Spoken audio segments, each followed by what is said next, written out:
Yeah, good evening, everyone. Good evening, everyone. We are live at the burial of Baba Atoli. I was called this afternoon, but I wasn't around. I was called a bid farewell this evening. A fẹ́ gba aládùúrà pé kí Ọlọ́run Olódùmarè kó bá wa tẹ́ wọn sí afẹ́fẹ́ rere. Ẹ ṣé gan ni. A wà ní ibi tí a ti ń sin òkú Baba Atoli. Báwo ni ọba? So, ẹ kúrọ̀lẹ́. I was told all what you do. Okay, sir. To make this place to be what it is. Yes. I mean, apprentice do everything. Okay. But I really appreciate all what your comments and what. Thank you. Thank you. Thank you. Emma Bossa, this is we have it. We've done everything. Emma Binu, but tí màmá pè mí mo wà ní Laro. So I had to rush down here. I call it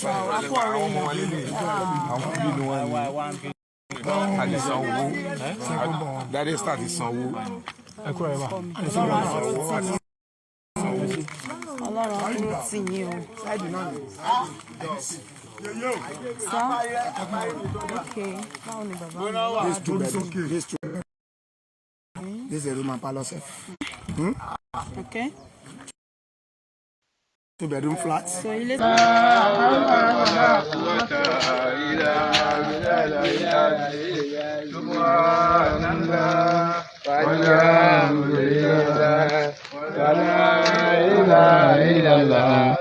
Allahu Akbar, Allahu Akbar.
So it be there. I know your office. So Coca-Cola office is so easy for me. So if I have more detail. So if I have more detail.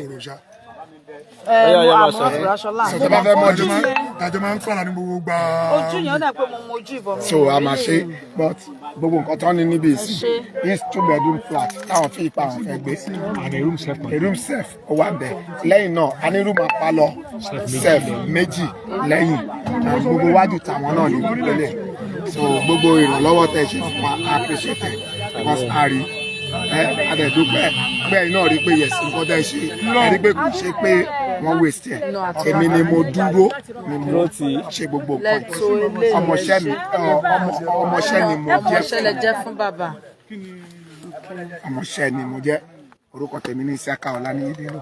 Stainless làwọn èèyàn mọ̀ mí sí. Stainless. So adúpẹ́ pé bàbá rí ibi sùn sí lọ́la ẹ̀yìn èèyàn lọ́la Ọlọ́run adúpẹ́ pé wọ́n rí ibi sùn sí kò ṣe pé à ń gbókù wọn kiri adẹ̀tí rí so à ń bẹ àwọn èèyàn kí wọ́n ràn wá lọ́wọ́ bí ìlú ìṣeré ṣóká lè parí bí lọ́la ìyàwó àti àwọn ọmọ wọn náà kíyàwó àti àwọn ọmọ náà wọ́n lè máa gbé. lọ́la yeye.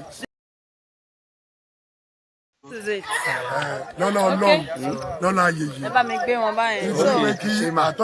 àdúgbò ẹgbẹ́ kátólì tó gbogbo bílẹ̀ ìṣe dúró yẹn ìyá sínú jẹ́ kó yé mi pé ọlá yeye bídèmí olúkú ewu ni ó jẹ́ bọ́ èmi náà ni Ọlọ́run lò tàbí gẹ́ẹ̀tì bí tàbí ṣe gbogbo nǹkan tí a ṣe wọ́n dẹ̀ rí gbogbo nǹkan tá a ṣe at least àdúpẹ́ lọ́wọ́ wọn. ṣùgbọ́n ibi tó dé yìí 2-bedroom flat wà room parlour self ó wà méjì a room self ó wà bẹ́ẹ̀ so kàn ràn wá lọ́wọ́ láti parí ẹ̀. mo lè fi eléyìí tún sọ fún gbogbo ẹ̀yin olólùfẹ́ wa bí mo ṣe ń bọ̀ lẹ́ẹ̀kan mo pàdé bàbá Ajírébi tó láwọn èèyàn lè máa ń pa àwọn àgbẹ̀gbẹ́ àrí kankan bàbá Ajírébi wọn lálápẹ̀ni náà wá Abidjan mo tún pàdé bàbá ìpájà kìnìún pẹ̀lú bàbá Ọ̀rànfẹ̀ mo rí wọn because most people might be expecting kí ló ṣẹlẹ̀ we are not seeing the known faces we have a lot of known faces here we've seen a lot of known faces. I met them on the road ṣùgbọ́n time ti lọ kí n tó dé torí Ìlaro ni mo wà tí mọ́mì fi pè mí wọ́n láti máa rush down here sorry mo lọ ṣiṣẹ́ ni so mo fẹ́ fi lè dúpẹ́ lọ́wọ́ gbogbo ẹ̀yin olólùfẹ́ wa pátápátá àwọn ọmọ bàbá dà ẹ ṣé gan-an ẹ ṣé ohun yín á máa dùn létí ọmọ ara yìí àmín. so àkọ́bí ọmọ Òkúrè Saidi ni orúkọ ẹ̀ Saidi ni orúkọ ẹ̀ àwọn ọmọ mi ni wọ́n ṣe gbogbo owó tí a fi ṣe gbogbo nǹkan ẹ̀ gbogbo ṣe ń lọ mọ̀ mọ̀ so àmọ́ rírì orí tẹ̀sí fún wa alhamdulilayi Ọlọ́run bá túbọ̀ máa ràn yín lọ́wọ́ àgbéga ńláńláńlá mo máa dé báyìí agbára Ọlọ́run bá a máa ń gbọ́ fọ́ọ̀sì yín nínú rédíò ó máa ń dùn mọ́ wa bó ṣe wá ń dùn mọ́ wa tó ń dùn mọ́ everybody ọ̀rọ̀ yín kò ní kóró létí ọmọ ara yín á túbọ̀ máa dùn sí ni so ibi báyìí ọlọ́ọ̀lọ́run láwọn èèyàn kọ́lọ́ wọn bá a ṣe darí àtọ́lá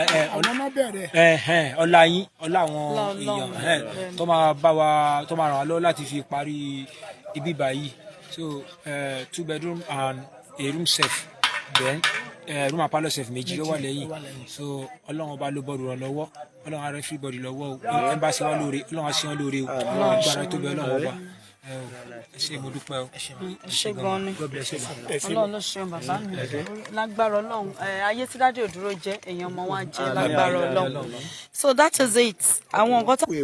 nínú ọ̀rọ̀ kan sì mo gbọ́rọ̀ kan yẹyẹ Abídèmí olúkọ ewu gbogbo nǹkan tí wọ́n ń ṣe yẹn táwọn fi pé wọ́n ṣe fún Atoli yẹn àwọn kan fi pé àwọn bàbá wa yìí àti ń gbórúkọ wọn ti pẹ́ àti ń wò wọ́n image maker wa ni wọ́n tá à ń ṣe bọ́ nísìnyí níbi tí mo ti ń gbọ́rọ̀ ni mo ṣẹ̀ wá mọ̀ wípé ìyàwó Atoli gangan àti yèyé Abídèmí olúkú ewu kan náà inú agboolé kan náà ti jọ wá ní Abẹ́òkúta ṣùgbọ́n yèyé Abídèmí olúkú ewu gangan wọn ò mọ̀ bí mo ṣe ń sọ̀rọ̀ yìí ni wọ́n ṣẹ̀ṣẹ̀ máa gbọ́ for the first time nítorí pé àwọn àbúrò tí wọ́n jẹ́ àbúrò ìyàwó Atoli ní Abẹ́òkúta èmi mọ̀ pé Abẹ́òkúta ni ìyàwó Atoli but Adó-Odò ni wọ́n bèsì láìfù wọn sí jù so ìsìn náà ni yèyé náà ṣe máa mọ̀ pé so àṣé ká sọ̀kò sọ́jà ó ṣeé ṣe kó bára lé ẹni láì mọ̀ pé so oore tí mò ń ṣe àṣé ìyá mi àǹtí mi ẹ̀gbọ́n mi ni mò ń ṣe fún ilé tí ó wà yìí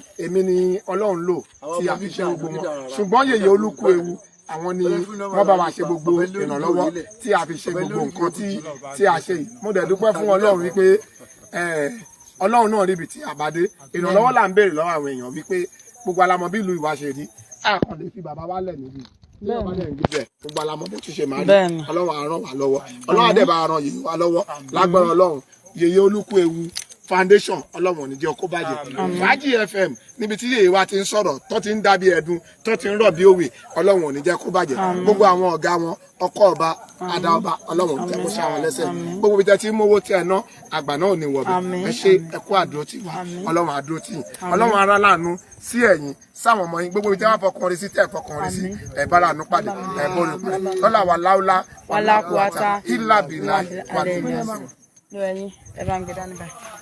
so náà lẹ ti gbọ́ yẹn gbogbo ẹ̀yin ará lé a ti ṣe ti wa kọ́lọ́run ọba kó ṣàánú gbogbo àwa tó kùnà kó jẹ́ ká pẹ́ láyé àmín àwọn lè sọ fún gbogbo ẹ̀yin tẹ́ ń wò wá pé ẹnikẹ́ni tó bá nípa láti ṣe ìrànlọ́wọ́ fún gbìyànjú kó ṣe fún